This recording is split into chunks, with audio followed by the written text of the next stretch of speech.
नमस्कार। आस्क आशीष के एक अन्य एपिसोड में आप सबका स्वागत है।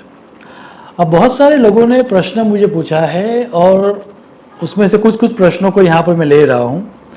सबसे पहला जो प्रश्न पूछा गया है वो लिली जी ने पूछा है और उनका ये पूछना है कि कंट्रीज़ या सिटीज़ के बारे में जब डिसाइड करना हो तब कौन सी सिटी अगर हम इमिग्रेट कर रहे हैं तो वो हमारे लिए लकी रहेगी या कौन सी कंट्री हमारे लिए लकी रहेगी, वो हम कैसे देख पाए।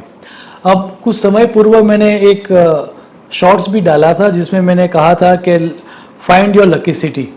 उसमें भी बहुत सारे लोगों के ये प्रश्न थे कि जो मैंने सूत्र दिया है, क्योंकि शॉर्ट्स की अपनी एक लिमिटेशन होती है 60 सेकंड्स की, तो वहाँ पर मैं डिटेल में नहीं समझा पाया। तो वहाँ पर भी लोगों के प्रश्न थे, जैसे कि स्वा 6686 का प्रश्न था कि समझ में नहीं है, आप मुझे थोड़ा डिटेल में समझाइए। प्रसन्ना कामत जी का भी ये प्रश्न था कि राशि ऑफ द सिटी कैसे निकाले, और अजय जी का भी ये प्रश्न था कि आप पूरा डिटेल में समझाएं। तो इन सभी प्रश्नों को बांध के अगर चले तो सर्वप्रथम तो मेरा एक बहुत डिटेल में एक वीडियो है, इज़ योर सिटी और area is lucky to you.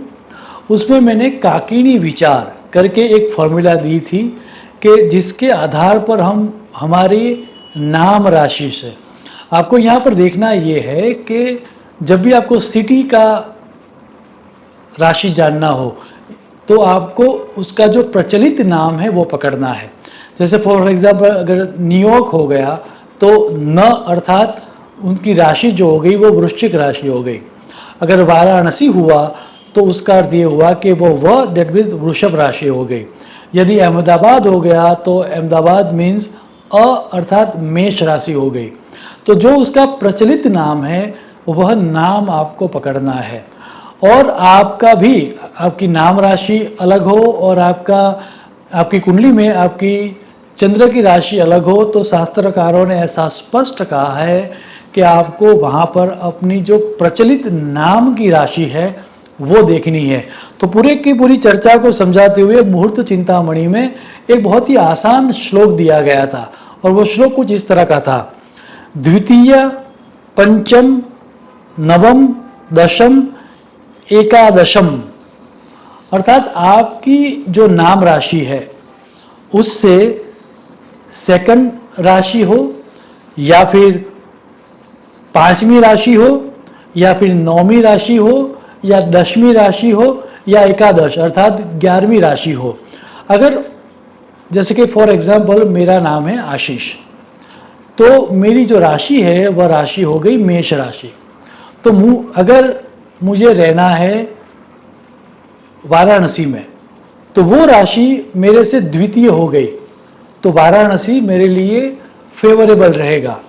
In a very same way, यदि मुझे रहना है सिंह राशि के नाम पर जिस सिटियों का नाम है, या फिर धन राशि से जिस सिटियों का नाम है, या फिर मकर राशि से जिस सिटी का नाम है, या फिर कुंभ राशि से जिस सिटी का नाम है, वहाँ पर यदि मैं रहूँगा या वहाँ पर जो कंट्रीज़ है वहाँ पर मैं रहूँगा तो उससे मुझे लाभ होगा। अब शास्त्रकारों ने तो यहाँ पर आगे जाके डिटेल में बात की है कि यदि आपकी नाम की जो राशि है उससे यदि आपकी जो कंट्री की राशि है वो मेल नहीं खाती तो आपको वैसा सिटी ढूंढना चाहिए। मान लीजिए वो सिटी भी मेल नहीं खाता तो आपको वैसा एरिया लेना चाहिए। मान लीजिए कि वैसा एरिया भी आपको सूट नहीं हो रहा है या वो आप नहीं कर पा रहे हो, तो आपको वैसी सोसाइटी को ढूंढना चाहिए या आपका फ्लैट वैसा ढूंढना चाहिए जिसकी ऐसी राशि आती हो। मान लीजिए वो भी पॉसिबल नहीं है तो आप आपके घर का नाम उस राशि के आधार पर रख दीजिए तो भी आपको लाभ होगा।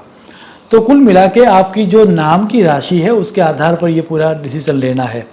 एक दूसरा प्रश्न जो मुझे पूछा गया है वो है मितुल टांग जी ने पूछा है, और उन्होंने ये पूछा है कि जब भी हम राशिफल देखते हैं गोचर का, ट्रांजिट का, तो हमें वो ट्रांजिट का जो फलादेश है वो कहाँ से देखना चाहिए, अपने जन्म लग्न से देखना चाहिए या फिर अपनी चंद्र राशि से देखना चाहिए।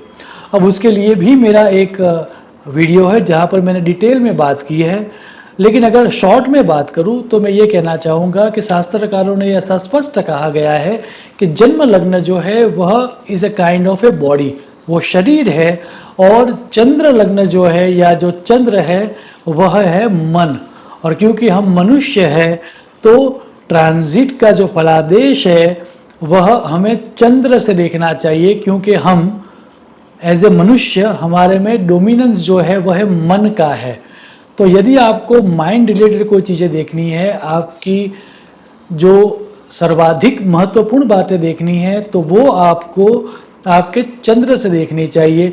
यदि कोई फिजिकल एलिमेंट है वो आपको यदि देखना है तो वो आपको जन्म लग्न से देखना चाहिए। सो कुल मिला के दोनों देखने हैं, लेकिन ज़्यादा महत्व हमें चंद्र राशि को देना है, ये बहुत ही तय है। एक अन्य प्रश्न जो मुझे पूछा गया, जो कि बड़ा ही इंटरेस्टिंग प्रश्न है, और वो ये है कि सुधाकर जी ने ये प्रश्न पूछा है। उन्होंने ये पूछा है कि कुछ घरों में हम देखते हैं, कुछ रूमों में, कि वहाँ पर कार्टून कैरेक्टर्स जैसे कि स्पाइडरमैन, सुपरमैन के चित्र लगे हुए होते हैं, या फिर कुछ एनिमल्स के फोटोग्राफ्स होते हैं। तो उस तरह के फोटोग्राफ्स क्या हम हमारे घर में रख सकते हैं, या सिर्फ हमें देवी देवताओं के फोटोग्राफ्स ही रखने चाहिए? तो शास्त्रकारों का ऐसा स्पष्ट कहना है कि जिस फोटो को देख के या जिस चित्र को देख के आपका सर झुक जाए, जिसको देख के आपको इंस्पिरेशन मिले, उस तरह के कोई भी चिन्ह या कोई भी फोटोग्राफ्स आप रख सकते हो। यदि आपको रोनाल्डो का चित्र देख के इंस्पिरेशन मिलती है तो फिर आपको कभी भी श्रीनाथ जी का फोटो नहीं लगाना है, जिसको देख के आप इंस्पायर्ड होते हो, क्योंकि जो पर्पस है चित्र का वो है आपको इंस्पिरेशन देना। तो ऑफकोर्स हम घर में शुभ चिन्ह वाले, जिसको देख के हमें इंस्पिरेशन मिलती है, वैसे कार्टून के फोटोग्राफ्स या फिर वैसे जो सुपर हीरो के कैरेक्टर्स हैं उनके फोटोग्राफ्स हम डेफिनेटली लगा सकते हैं। कुछ दिशाएं हैं जहाँ पर नहीं लगाने का विधान कहा गया है, और ऐसा स्पष्ट कहा गया है कि दक्षिण में यदि हो सके तो आप मत लगाइए, या फिर आप कुछ ज़्यादा ही इन्फ्लुएंस हो रहे उन तरह के व्यक्तियों से तो आप वेस्टर्न साइड भी मत लगाइए। इसके अलावा नॉर्थ या ईस्ट में जिसको देख के आपको इंस्पिरेशन मिलती है वैसे कोई भी फोटोग्राफ्स आप लगा सकते हो। एक अन्य प्रश्न जो मुझे बार बार ब्रेड नामक किसी व्यक्ति ने पूछा है, और वो ये है कि सर अभी जो न्यूमरोलॉजिकल साल चलता है 2024, वो तो ग्रेगोरियन कैलेंडर से इंस्पायर्ड है, और आप जो प्रिडिक्शन करते हो वो तो ईस्टर्न टाइम के आधार पर है, और जो वेस्टर्न कैलेंडर है उसका तो कोई भी आधार एस्ट्रोनॉमिकल फैक्ट्स नहीं है। जबकि ईस्टर्न जो हमारा कैलेंडर है वो तो पूरे का पूरा एस्ट्रोनॉमिकल फैक्ट्स के आधार पर है। तो ईस्टर्न जो प्रिंसिपल है उसको वेस्टर्न कैलेंडर पर लगा के हम न्यूमरोलॉजी का प्रिडिक्शन कैसे कर सकते हैं? आपका प्रश्न बहुत ही इंटरेस्टिंग है, और इसके बारे में बात करते हुए बहुत सारी चीज़ें समझनी होगी। संक्षिप्त में ये कहना चाहूँगा कि जब एक अच्छे एस्ट्रोलॉजर के अंदर क्या क्या गुण होने चाहिए उसके बारे में बात की, तो वराह मिहिर जी ने ऐसा स्पष्ट कहा है कि उसको सभी तरह के कैलेंडर्स का अभ्यास होना चाहिए। पंचांग चाहे किसी भी तरह का क्यों ना हो, जब टाइम की अवधि को देखा जाता है, स्टार्टिंग पॉइंट और एंड पॉइंट देखा जाता है, तो उसके अंदर ग्रहों का आधार लिया जा सकता है। अब जैसे कि 31 समय को ज्योतिष शास्त्र में कहा गया है चक्र, काल चक्र। अब आप मुझे ये बताओ कि जो चक्र है, जो सर्कल है, उसमें आप किसको फर्स्ट पॉइंट कहोगे और किसको लास्ट पॉइंट कहोगे? आप किसी को भी फर्स्ट पॉइंट ले सकते हो और किसी को भी लास्ट पॉइंट ले सकते हो। सो ड्यूरिंग दैट टाइम, जैसे वेस्टर्न कैलेंडर ने ले लिया 1 जनवरी से लेकर 31 दिसंबर, हमने जो ले लिया वो ले लिया दिवाली टू दिवाली, या फिर चैत्र मास से लेकर फागुन मास तक का कैलेंडर। अब क्योंकि सूर्य और चंद्र की स्पष्ट कैलकुलेशन के आधार पर ईस्टर्न गिनती की जाती है, तो वो कैलेंडर हम कहते हैं कि एस्ट्रोनॉमिकल फैक्ट्स के आधार पर है। भले ही वेस्टर्न कैलेंडर जो है वह एस्ट्रोनॉमिकल फैक्ट्स के साथ जुड़ा हुआ नहीं है, लेकिन फिर भी कहीं से वो स्टार्ट होता है और कहीं पर वो एंड होता है। ड्यूरिंग दैट टाइम फ्रेम ग्रहों की परिस्थिति क्या होगी वो जान के हम प्रिडिक्शन कर सकते हैं। सो न्यूमरोलॉजिकल प्रिडिक्शन हम भले ही ग्रहों के आधार पर करें, लेकिन हमारे जो भारतीय सिद्धांत है उसको लेकर हम न्यूमरोलॉजी का प्रिडिक्शन कर सकते हैं। यदि आपको भी आपके कोई प्रश्न पूछने हो तो डेफिनेटली हमने ये जो सीरीज स्टार्ट की है उसमें आप पूछना। याद रहे, अगर हो सके तो आप अपना नाम लिखना, ताकि जब मैं आपके प्रश्नों का उत्तर दूं तो मैं आपको अच्छी तरह से एड्रेस कर पाऊँ।